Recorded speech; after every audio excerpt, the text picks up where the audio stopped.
Everybody, I'm Peter Thompson, Partnerships Manager at IPSE. It's my pleasure this afternoon to welcome you all to our webinar with CMME, our mortgage partner. We're really looking forward to this one this afternoon. The topic today is the research report and review that we did with CMME, the challenges and solutions for the self-employed. This has had quite a lot of interest already. I know the media and the press have picked up on it as well, so that's quite interesting.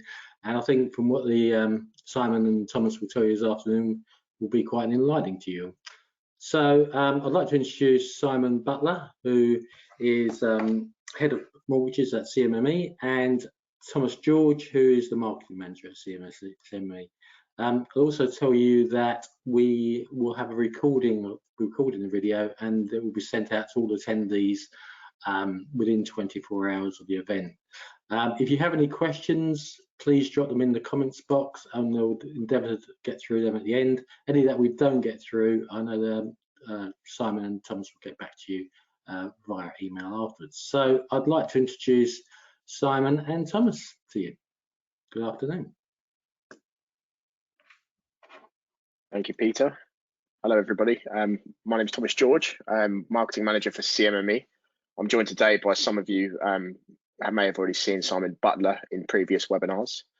And the focus on today's webinar is to follow on from a recent survey that we did with IPSE to look at the challenges, the solutions for self-employed individuals when looking at mortgage applications and their mortgage options. Obviously, with the backdrop of this year and the challenges that we've had, Simon's come along to add some context into what it means for you to apply for a mortgage. We'll be following a structure of for fairly standard procedure. So we'll be looking at the 2020 review and key mortgage stats, how it relates to self-employed. We'll be looking at self-employed looking to obtain a mortgage in the next 5 years, and also those who have already obtained a mortgage, what their experience was like, and the outcome of the research paper on that section. We'll be looking at some macro influences. So it goes without saying, you know, we've had a turbulent year with COVID, IR35, Brexit, amongst other things. And we'll be looking at how that affects people's perceptions of the mortgage market and also job security overall. We'll also be looking at current homeowners and what their options are in the market, especially when it comes down to things like remortgage, and what similarities there are between remortgaging and also for new purchases as well.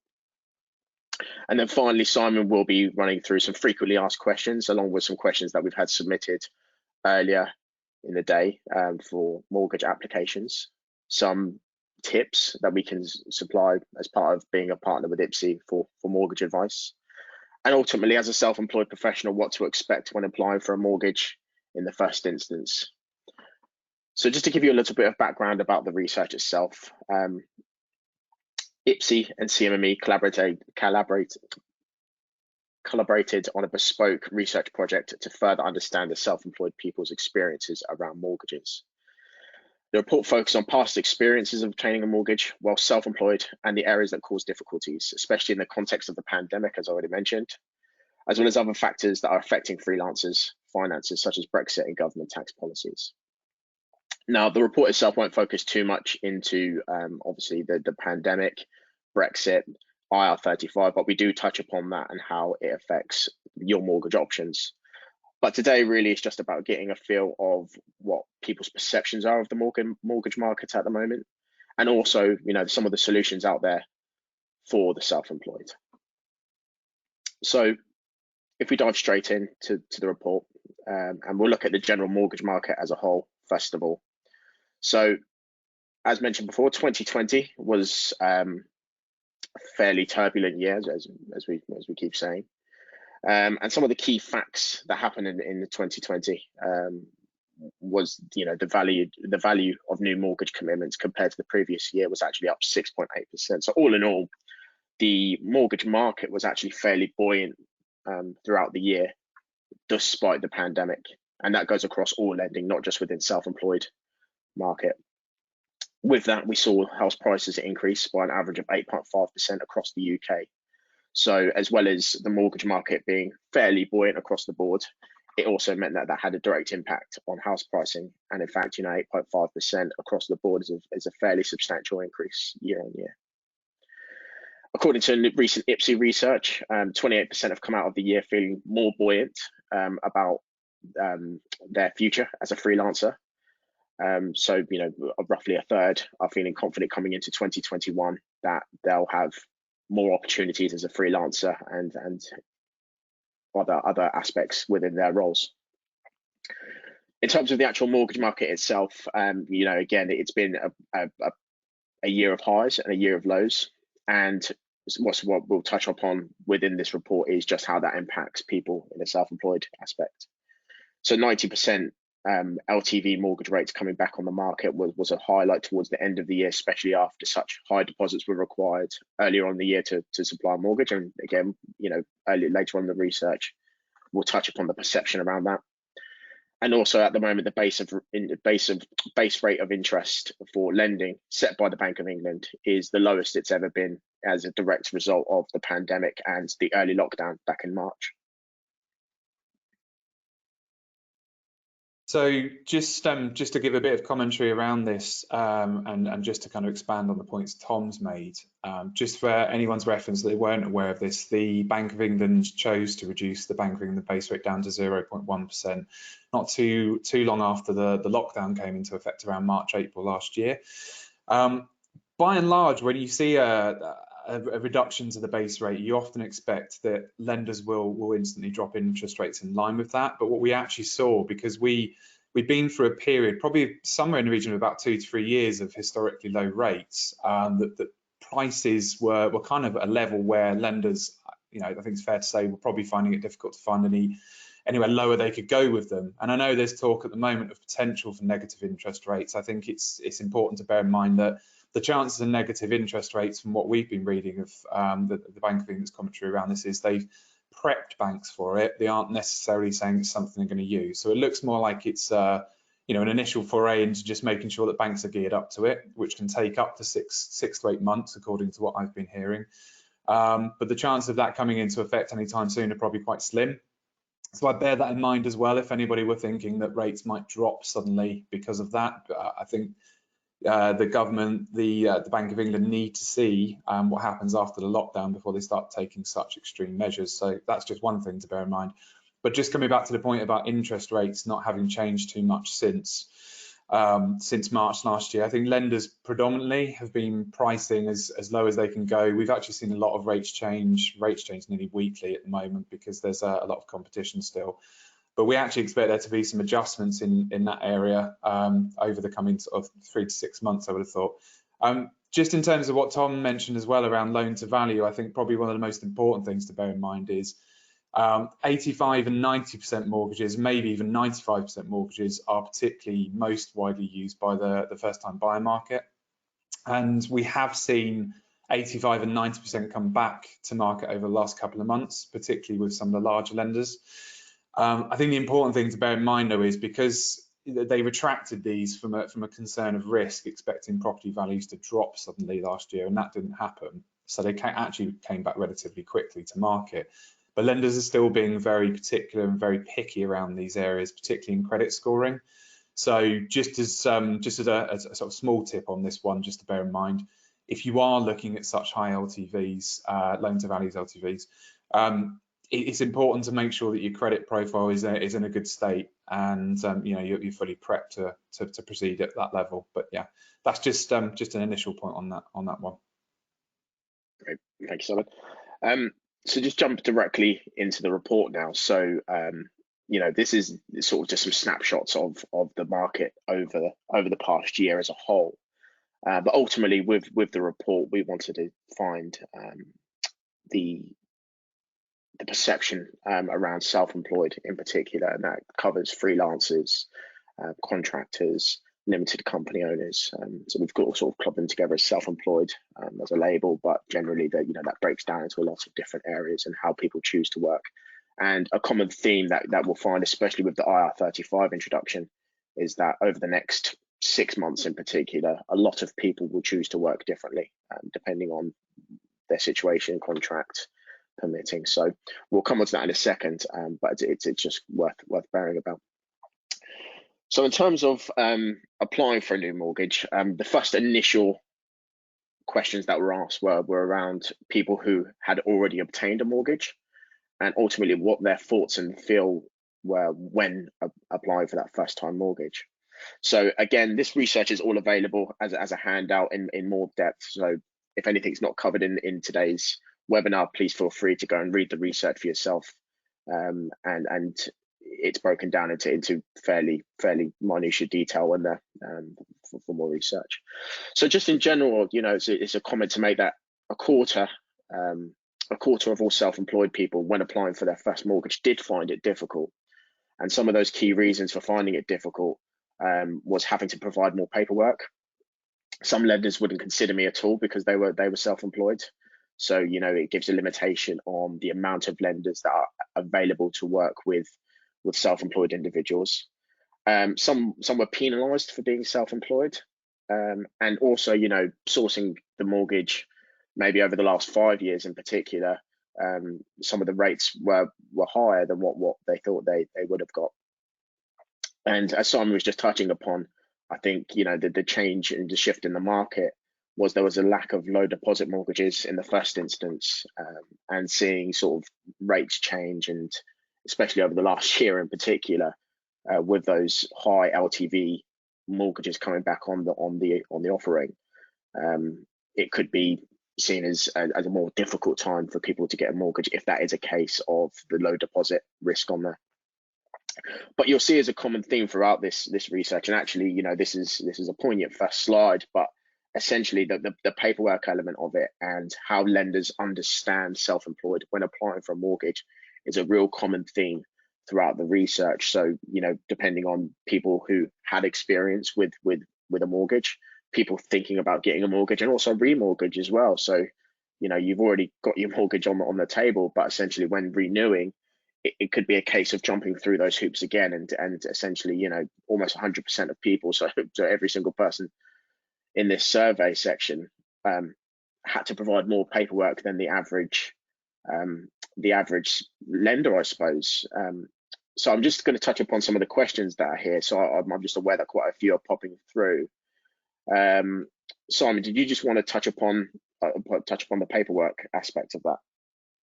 Yeah, I was just going to say, first of all, but by the way, with all of the questions that are coming through, if we don't get to all of them, I will come back to you guys personally. I'll drop you an email just so we can talk about it, or I can email you. But there's a couple of pertinent ones here, I suppose, in relation to what I was going to say on this one. So Ash Kanani, thanks for your question. You asked what happens in terms of furloughing and what kind of impacts that had. That's actually quite pertinent in lieu of this slide. I mean, one of the issues we started to see last year, and I think it's going to be ongoing for at least probably 6 to 12 months, is that lenders had to slightly adjust to the way they looked at any applicant looking for a mortgage. So even if you're not self-employed, you know, furlough started to become quite an important point. And just to answer the question about what the impact has been, very short term, we've seen lenders expecting individuals to return to work anywhere from 3 to 6 months before they'll consider looking at an application. So if you were furloughed, you know, or are furloughed at the moment, you should probably bear that in mind if looking for a mortgage. I think it's quite integral.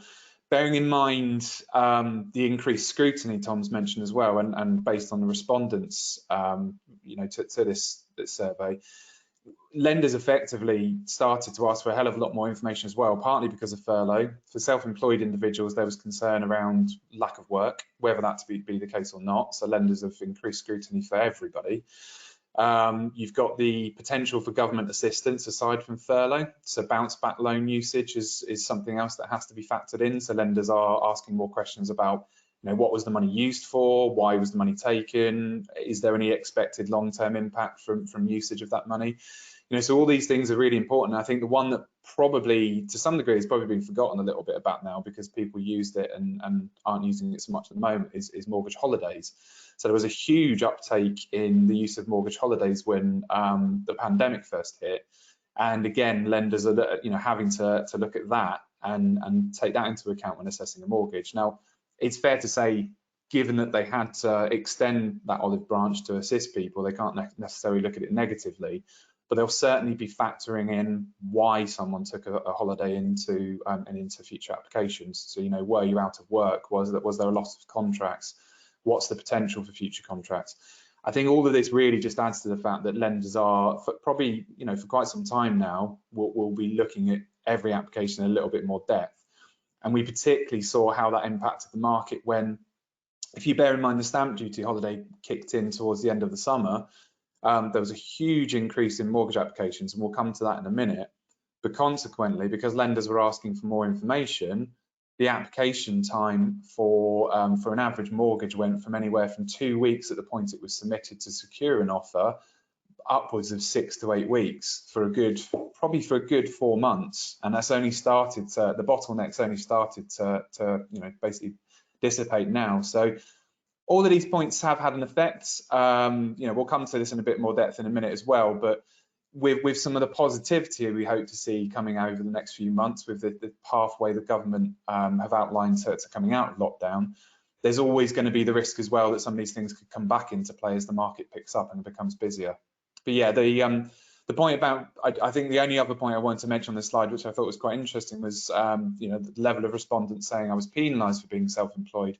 I think the key to remember there is, yes, there is definitely a feeling at times of being penalised, but that's only really because of the additional scrutiny lenders need to look at when someone's self-employed. You know, the work may come from various different sources, whereas a PAYE individual usually submits some pay slips and a bank statement. So there's this additional expectation that you're able to support, you know, ongoing work and future work, which unfortunately lenders have taken in some cases a little bit further than others. And there are, you know, every lender is very different. So you just need to factor in that whoever you apply to, they're going to be looking for different levels of information and some detail. Right. Thanks, Simon. So the next part of the survey is really talking about what the plans are for the future. So this covers the likelihood of people wanting to take a first-time mortgage in the next 5 years, people looking to remortgage, and people's the influence of the macro environment on the mortgage market, specifically when looking at the self-employed. So on this section, we asked what the propensity of people to take a purchase or take a mortgage in the next 5 years, and 15% of the sample were planning to purchase a property in the next 5 years. And there was a real mixed reasons as why people want to purchase property, and some of these are, you know, really obvious, but it's still, you know, there's still an appetite for people wanting to take these things up because of these reasons. And the top reason was to invest in their future, especially specifically as, you know, a limited company owner or a self-employed contractor. Looking at your future is you know, really high priority on most people's list. They want somewhere they can really call home. They want more security, and again, you know, a real running theme throughout this report is people's job securities and the uncertainty of the future, which sort of go hand in hand.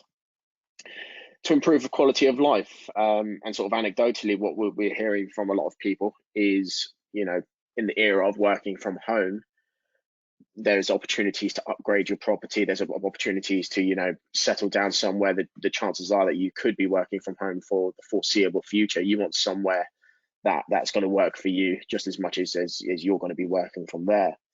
And ultimately, you know, there's a lot of people working in the capital at the moment as freelancers who in the future will be working from home, and they're making the decision whether or not the capital is right for them. So, you know, there's a chance that people will be moving out of London to more rural areas because essentially they won't need to be going to the office anymore. So we could see that shift in the next 5 years or so. But essentially, you know, there's still the underlying factor of family life. People still want a family home. One of the lower reasons, and again, we'll come onto this in a minute, but was to take advantage of the stamp duty holiday. Now, obviously, the stamp duty holiday ends in March, or was planned to end in March with a possible extension depending on what happens on the budget on the 3rd of March. But essentially, you know, there was a real push for people to take advantage of purchasing property through the stamp duty holiday. Importantly, you know, over 3/4 of those who are planning to get a mortgage in the next 5 years were also concerned that sourcing a mortgage could be difficult because of their self-employed status.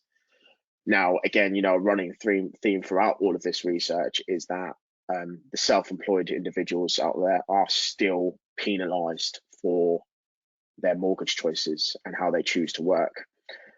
You know, with 77% worried that they won't get a mortgage because they're self-employed, and also because of everything that we touched upon in the last slide. You know, more paperwork, more scrutiny under how they work. Everything Simon's just said about how lenders view self-employed.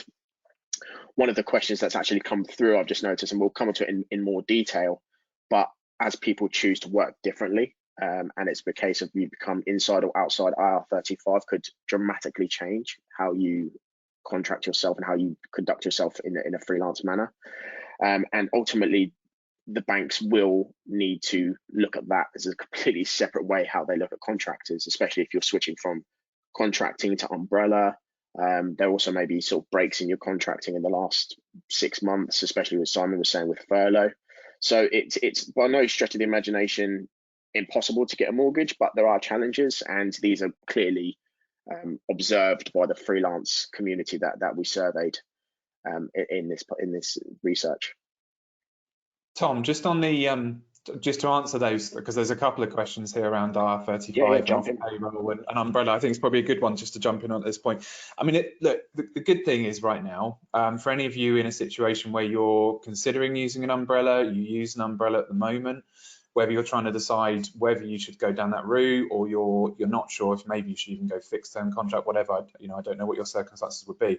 I think the key to bear in mind is lenders have been servicing those contractors working via umbrella for many, many years. So I wouldn't be concerned about it. I can absolutely guarantee there are lenders out there in the market who will lend to you. And the good news is there are high street lenders as well. So we deal with a lot of high street lenders that work with contractors that work currently via an umbrella or via a PSC. So you don't need to worry. Just to assuage any fears around that, because I'm sure that's probably one of the burning questions for many people. The way the income's assessed is always going to be slightly different. I mean, that's something we sort of get into the minutiae of when we get into talking to somebody. But the key to bear in mind is, because of the relationship that a broker like us has with lenders and other brokers out in the market who specialise at dealing with contractors have, there's a lot of experience and a lot of understanding around how to treat contractors in the market, probably more so than ever before. I've been with the business for coming up to 10 years, and I can absolutely guarantee to you that right now, when I started 10 years ago, there were probably about 2, maybe 3 lenders in the market that were really happy to work with contractors and understood them. The list is far vaster than that now. You've got upwards of 15 to 20. And I think the key to bear in mind there is to assuage any concerns. IR35 is going to have an impact, yes. But by and large, from a lending perspective, most lenders are ready, geared up to it. We've been having conversations with them for going on 2 years now to gear them up to it. And I even spoke to the likes of, say, Halifax a couple of weeks back again around their own policy and just making sure that they're set and ready. So yeah, don't worry too much about that. There are lenders out there that can support you. I think that's the key message. Yeah, I think that's a really good point. And just reading through some of the questions, I mean, Fiona, you've raised a really good point by just saying, how long do you think lenders will hold the consequences of the pandemic against us? And I think, as Simon rightly said, it's a case of them understanding what furlough means for your wages, what that means for your contract, and also the job security moving forward. Would you say, Simon? Yeah, I think I definitely would. And what I would bear in mind as well is, if anything good has come from this situation, what I have tended to notice in recent months is lenders have perhaps in various different guises come back to the market with a bit more of a sort of open mind in terms of having to understand more about an individual's case. I mean, if we go back over the last few years, I mean, I've been in the industry probably going on 16 plus years now for my sins. And, we went very much from when I first started having an underwriting approach that was probably a little bit more open, lenders perhaps looking at a case-by-case situation a little bit more, spending the time to do that. We then kind of over the last sort of 10 years on from there, gone to very much a cookie cutter approach of assessment. And actually over the last 12 months, I think purely because they've had to, lenders have probably been forced into being a little bit more open-minded and having to look at cases on a case-by-case basis. So I wouldn't worry too much in as far as it being held against you. I think you just have to understand that you're always going to be asked more questions at the moment. And I think that's the key, really. And it's understanding that it's not as simple as walking into a bank and just handing over income information anymore. Banks are going to scrutinise your situation in a little bit more depth at the moment. And also a pointed question that's come through, Simon, which I'll ask in case you missed it. Sure. Especially when looking at applying for a mortgage within the next 5 years as a first-time buyer. So if you are a first-time buyer going for a high LTV mortgage of, say, sort of 90%, as Stephen asked, has the ability to get a good deal been impacted? Yeah, it's a good question, Stephen, actually, to be fair. I would, on face value, if we roll back 12 months, I'd definitely say the rates have increased. I think there's a question of opportunism here from a lending perspective. I certainly would never side with a lender when they up rates to the degree we've seen recently. I mean, the reality is interest rates have been very, very, very low for several years now. We are, I mean, I mentioned 2 to 3 years earlier, but I have a feeling it's probably even longer from memory. We've seen the lowest 5-year fixed rates on the market ever for going on at least 3 years. And I think we're probably in a situation where to some degree, some lenders are taking advantage of it. 3% still for loans going up to 500,000 plus is still relatively low if you look back over the last 10 years. But yeah, interest rates have perhaps got a little bit toppy compared to what you can get if you maybe drop down to, say, 80 to 75%. If you go around those margins at the moment, you could probably still pick up rates around 2% or under. But if you are going up to 85 and 90%, then you should expect to pay a premium at the moment, probably anywhere between 3 to 3.5% at least. So it's important to bear that in mind. Great, thank you. So obviously a lot of challenges for the self-employed coming up, and the research clearly shows that people are still concerned about their mortgage plans in the next 5 years and moving forward of those. Unfortunately, we have had a year of high change, and the 3 largest impacts that have not just affected self-employed but actually the mortgage market as a whole. But these 3 elements are essentially really right in the sweet spot of working as part of a contractor or a freelancer every single day. So if we take the COVID element of it, 3/4 were still worried about that they would not have enough job security. So going back to your question about the job security, Fiona, you're not the only one.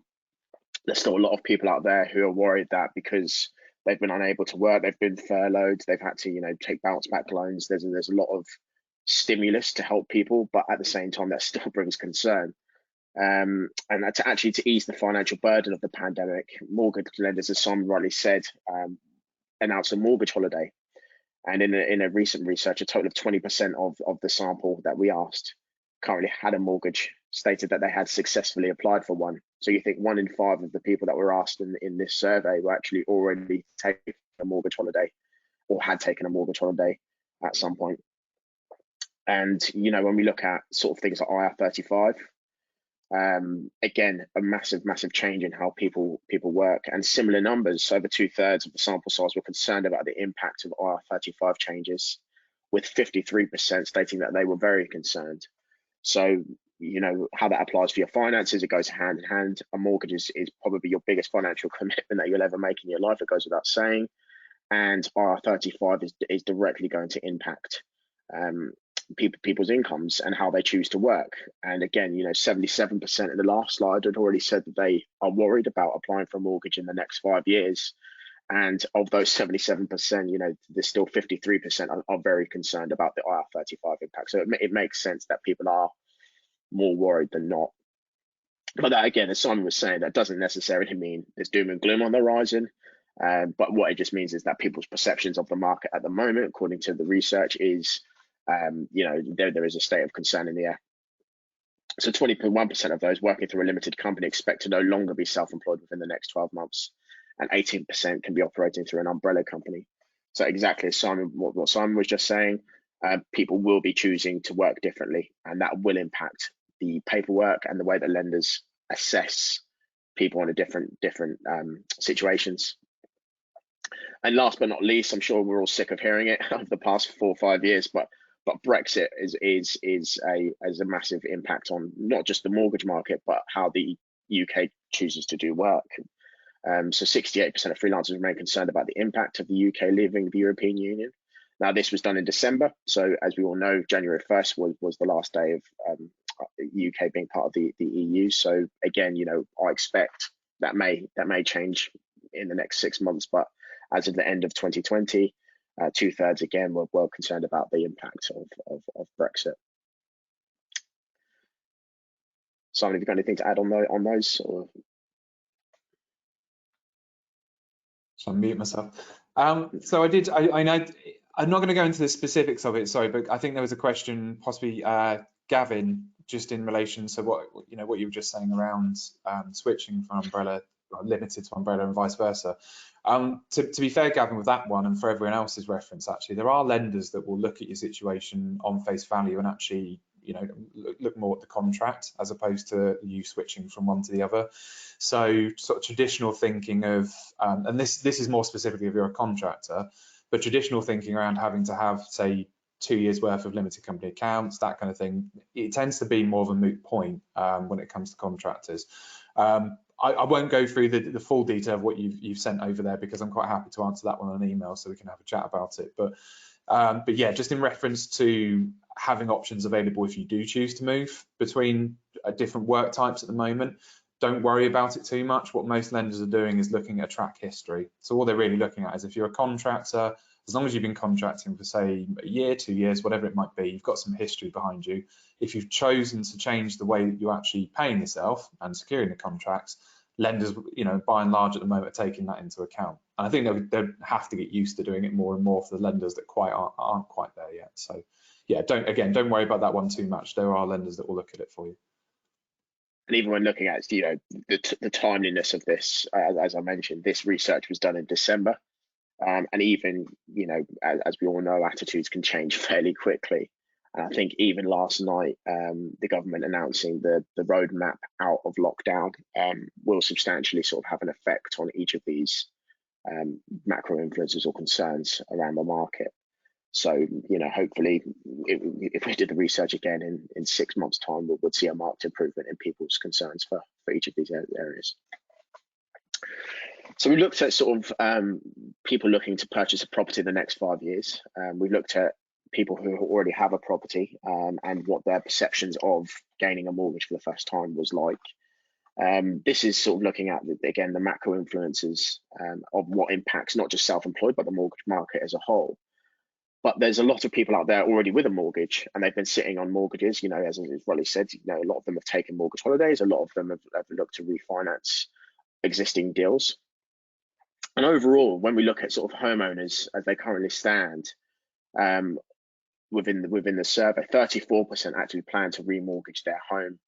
Renewing their deal, move on to a better rate. And 11% of those actually plan on remortgaging in the next year.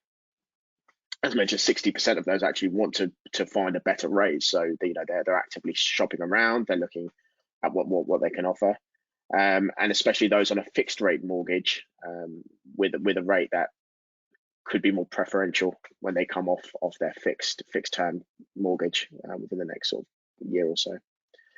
Now, interestingly, in the era of working from home, and I touched upon it earlier, is 1 in 5 are actually looking to take additional borrowing for home improvements. Now, as you can imagine, we're all working from home. It goes without saying that we'd see a higher amount of people looking to take borrowing, take an additional lending to convert offices, renew their kitchens, build that patio that they've been wanting for a while. And it just goes to show that this number is actually quite substantial in terms of the actual overall lending for remortgage when looking at new deals. We've put it on the slide, and it's actually quite a poignant point, is that 10% want to relieve financial anxiety. Now, again, 1 in 10 looking to remortgage an existing deal to have extra income, lower their payments. As you said, better rate means you pay less essentially.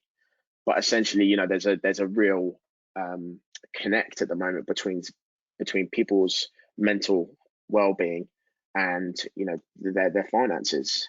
And you can really see that in the numbers that reflect people's propensity to want to lower their mortgage payments. So of those looking to remortgage, we asked of the following, if any, experience, what, if any, did you experience when applying for a mortgage? So this was specifically around remortgage. So when people are looking for new deals, and again, it's a real similar story. Had to provide more paperwork because they were self-employed. Some lenders wouldn't consider them because of their self-employed status. And this is looking at somebody who's already had a mortgage within the last 5 years, looking to renew their deal, and they've essentially found it slightly tougher than they would have.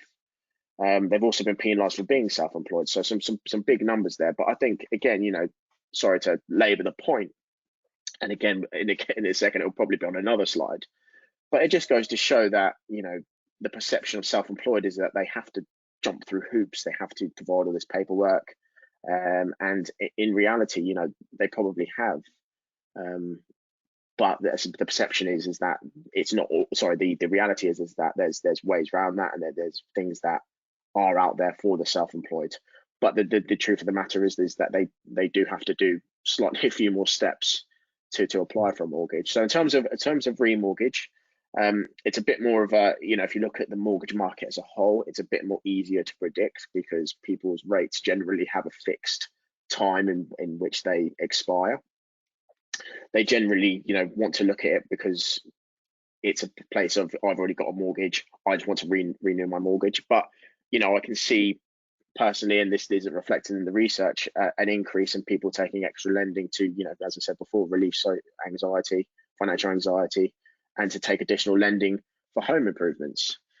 So Simon, I don't know if you've got any comments on that at all about remortgage. Yeah, just to come onto that one, because I think it was just something we were saying a moment ago about usage and what other people are looking to raise money for, and remortgaging in general. We've noticed, actually talking to lenders, that there's a reasonably large proportion of people that are actually deciding to stay on higher standard variable rates. And for anyone that doesn't know what that effectively means, when your existing fixed rate, variable rate, whatever you might have agreed as an initial discount, has expired, you would automatically move on to lender's standard variable rate if you don't pick an interest rate with them to move on to instead, or if you choose to go to another lender. So, and I think the key reason for that is perhaps that those rates are, they're still a fair bit higher than you can get in the market, but I think people are choosing to take the slight penalty on that one just to give themselves a bit of flexibility. Now, I don't know exactly what the reasons for that flexibility are. It may be that people are considering moving when the market improves, and when more property comes to market. It might be a case that people are choosing to just make sure that their job security is in a better place, and then they may choose to raise additional equity at that stage. One thing I would say, if anyone's holding out for interest rates to drop, though, I wouldn't bet too much that there's going to be a huge amount of change over the next couple of months. And the main reason I would say that with a reasonable amount of confidence is, if the stamp duty holiday ends at the end of March, there is an expectation it is going to, but we'll see. I think at most it looks like Rishi Sunak, the Chancellor, is probably going to add a small additional few weeks to allow people that are already in the process of purchasing to complete, to actually secure the holiday. But if we assume, for the sake of this conversation, that it's going to end, then there is an expectation there's going to be a slight period of adjustment. And what I mean by that is property values have probably grown. As Tom showed on one of the first slides, they've grown quite considerably, even through a period of probably reduced activity. So there is an expectation that values have to come back down. And with that, there's two things. One, properties coming back down is a good thing for people looking to purchase, obviously. But if you're in a situation where you're looking to remortgage and tap into equity you have in your home, you should bear in mind that you're going to be seeing a reduced level of borrowing available. And also the potential that the amount of equity you have in your home, if it reduces because the values come down, then essentially you might also be looking at higher loan to value rates. So there's a couple of things just to bear in mind if that is something you're thinking of doing at the moment, because those 2 points will impact your lending and potentially the payments you'll be making. But also just in terms of looking to borrow additional money as well, and looking to actually secure additional borrowing for things such as relieving anxiety, relieving financial stress. Many lenders are actually quite open to looking at that kind of thing. So We could be talking about replenishment of savings. We could be talking about a situation where perhaps you bought a property recently, you've shelled out quite a lot of money and you just want to raise some additional equity to help clear any debts you've built up. You know, there are options out there to help refinance, especially in a situation where you're finding things to be difficult. Obviously, again, all the pitfalls and the issues in terms of approving affordability and approving ability to borrow are still going to be there. But those are just a few things to bear in mind. I think lastly, what I would say as well is expectations around interest rates coming down. I think the best chance of interest rates coming down will be if property values drop so significantly that it forces lenders, because of a lack of movement and a lack of purchase activity, it forces lenders to actually lower rates to encourage activity. I think that's most likely where you'll see interest rates come down. If I'm really going to sit here and give you an estimate of when that's likely to happen, it could be as long as 3 to 6 months before you even see anything like that occurring. So probably late summer, I would say, is most likely. But you never know. We'll see what happens. So I'm just keeping an eye on the questions just because I'm conscious they're building up a bit. It's probably a poignant one to ask. This one is somebody's looking at a remortgage deal next year, obviously 2022 by the sounds of things. How soon how soon could somebody be talking about their remortgage deal in advance? That's a very good question. I mean, in most cases, you can usually secure an offer up to 6 months before the interest rate expires. But I would normally look somewhere inside that window. So 6 months, probably down to about 3 months at the latest, just to make sure you've got something to roll over onto. It's probably a good time to do it. But given what I've said at the moment, if your mortgage is coming up towards the early part of next year, then you might want to wait until at least probably the end of the summer this year before you start looking at it. But somewhere in the region of about 3 to 6 months is usually about right. Right. And also another question that's related to remortgaging. Are interest-only deals still available? So it's probably one of the most asked questions we get. It's a very valid one. You should probably bear in mind, I think I did a webinar for IPSE last year, and I talked quite a lot about this one. I think lenders have added a massive amount of scrutiny around interest only over the last few years. Whenever you fall into a pattern of difficulty and a situation where the market's being stressed, then you tend to see that go quite quickly. It went, or at least became very difficult to secure last year. That said, it's available, but the level of deposit you're going to require in most cases is usually somewhere in the region of about 25% if you want a pure interest-only mortgage. So by that I mean the full 75% on interest only. There are options though to go on a part and part basis. So you could take part of the loan on interest only, you could take the other part on a capital repayment basis. You just have to bear in mind, if you're trying to secure any mortgage on interest only at the moment, the lender will want to see a very clear structured repayment plan for paying that debt back. And it's not as simple as simply saying, if I take 50% of my property as interest only, 50% of the value is therefore covering that debt. So if I fall into trouble, I'll just pay it off by selling the house. Most lenders are actually looking for additional properties in the background or a portfolio of investments to back it. So it's probably one to discuss in more length if that's something you're interested in, but it's not that straightforward. So, through this presentation, I hope that we've sort of painted a picture that there are definitely concerns from the self-employed industry about applying for a mortgage, remortgaging, people who already have obtained a mortgage, what their experience was like. And again, I implore you to go and read the full research because it does cover this in a lot more detail about the attitude of the self-employed market. But ultimately, CMME have partnered with IPSE to provide solutions in this exact case. And over the past 14 years, we've built up an offering products and advice around people having more complex incomes across the market. So when we look at the research as a whole, obviously, as I said before, almost 2/3 of those were planning to become a homeowner in the next 5 years were concerned about the state of the UK housing market. Over 3/4 of those who were planning to get a mortgage in the next 5 years were concerned about sourcing a mortgage. It would be difficult because they were self-employed. And 3/4 were also worried that they would not have enough job security to get a mortgage. So real three sort of, pillars of hurdles to concerns to overcome and hurdles to challenge. Ultimately, when you're sourcing a mortgage, we actually ask directly what help would people more like. And the fact we're doing a webinar today hopefully sort of pushes the fact that we're trying to make it more accessible for people who don't know what they don't know. And working with IPSE, we'll always work to try and supply them the most relevant content to its members. So when we're looking at sort of what people want to do when obtaining a mortgage, or what they want to know when obtaining a mortgage, is they want to know what to consider when sourcing a mortgage as a self-employed person. So going back to the paperwork, everything Simon's mentioned, we want the details there.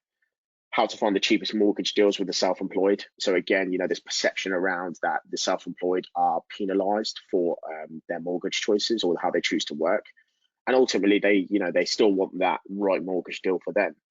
And not necessarily saying that the cheapest mortgage is the right mortgage for you, but ultimately you want best value for your money as a self-employed worker. Do you want me to come in on that one, Tom?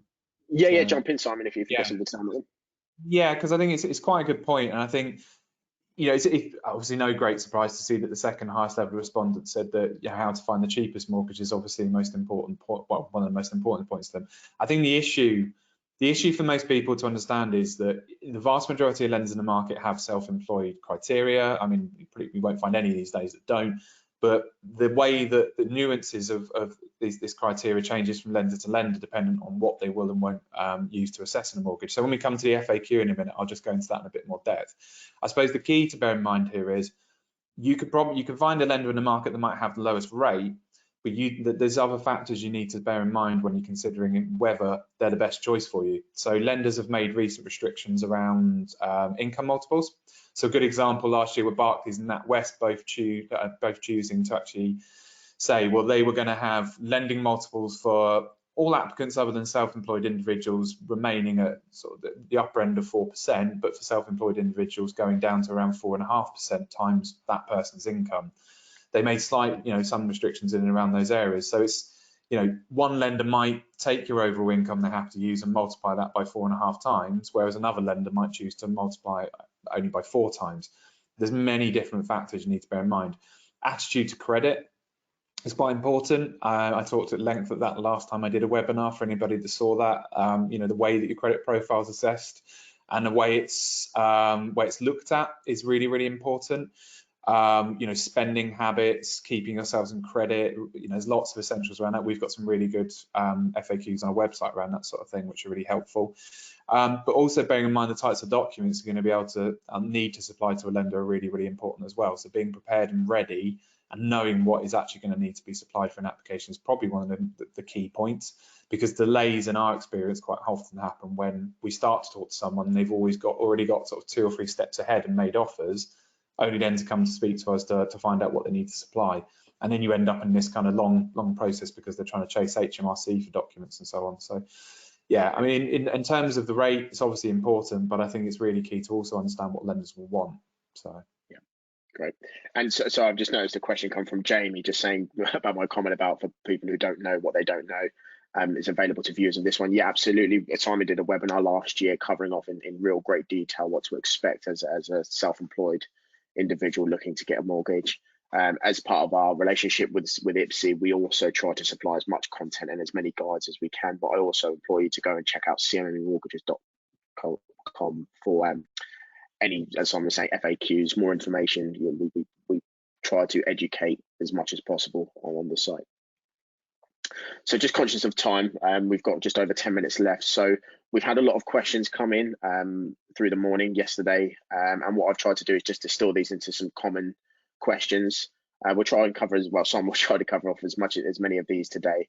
But if anybody has got any questions that you feel didn't get answered today, please feel free to drop them in the questions section and we'll come through to those. Simon will reply directly to you, or we'll arrange a response for you at a later date. So okay, yeah, so take away some of the FAQs. Yeah, no problem. So yeah, just on that one, by the way, any questions we haven't answered, I will email you guys back. So don't worry, there's I will come to you personally, mainly because we often get some quite specific questions in here, and it's probably better I just answer those for yourself. So I'll come back to you on those. So as Tom said, these are the kind of questions we usually receive on a quite regular basis. Which sources of income do lenders take into consideration when considering mortgage applications? It's a really good point.